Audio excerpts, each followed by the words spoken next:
My name is Halima. I come from Somalia, and I come in Australia in 2003.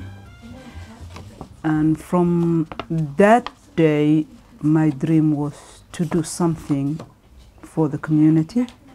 I had just spent time overseas in Kenya working with women's groups, so I was really wanting to do community development here in Melbourne. So most of African women, they sit home, they look after the kids. But sometimes when the children goes to school and no one is home, what she's doing there? So if she comes here and she gains this opportunity, then she have ability to do new things, and every person have idea. My job was to establish the program, to create the products that we would make, to teach the women and to bring the whole program to life. To work in this role, I really wanted to have that textile study, and RMIT was the best choice for that. When the program started, I enrolled at RMIT and have been studying a diploma in textile design and development to give me more skills. And seeing the program grow from 3 women to 6 women now to 12 women, it was very clear that it had potential, and it had grown consistently and strongly. And we were really looking, how could we move to the next level? How could we set up our own studio and have the space to work to our capacity? And so the Seeds, the RMIT Seeds program was the perfect next step for us to look for that funding to help us grow. So they said, yeah, we are doing this enterprise, so if you can create your own sewing program, we are here to help you. And that's when we started.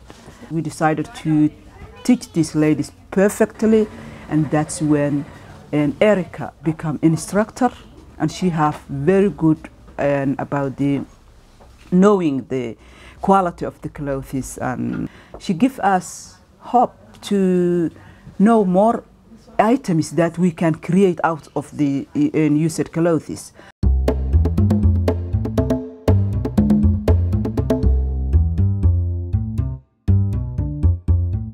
So this is our studio. We sew in 3 different groups each week, and we have a course running so that we've had women who were beginners and have graduated to an intermediate course and increasing their skills and learning new products. So we make, some of the things we've begun with are cushions made from men's shirts. So a lot of our products are looking at what has been excess for Green Collect, items that they're just really not selling. And men's shirts are beautiful fabric, and men don't really shop, so it's been a perfect match. And we make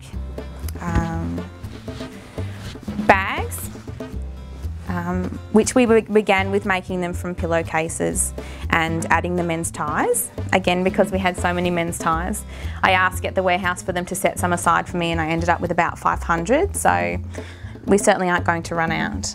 And something else we've moved into is working with coffee sacks.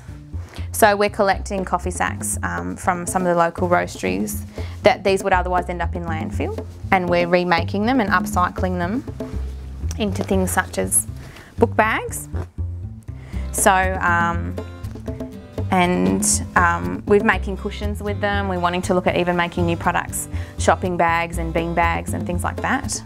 They're very versatile, they're very beautiful, and they're such an obvious example of recycling. They need income. They want it back to the uni. They want it back to study lots of different skills. Then they can get a job. So our group has been wonderful, because not only is it a coming together of women from different countries, but it's an opportunity to practice English, to meet one another and to make friends, but also it's the chance to learn a new skill. And the women have really flourished. There's been no need to push them to grow. They're very confident, and the products we make in the shop sell as fast as we can make them, so that it's very clear that there's support and demand in the local community. Finally, I would like to thank to Green Collect, to the RMIT, and the team, the women group, who are very good at the commitment and doing their best to reach where we wanted to help them to reach. Thanks a lot.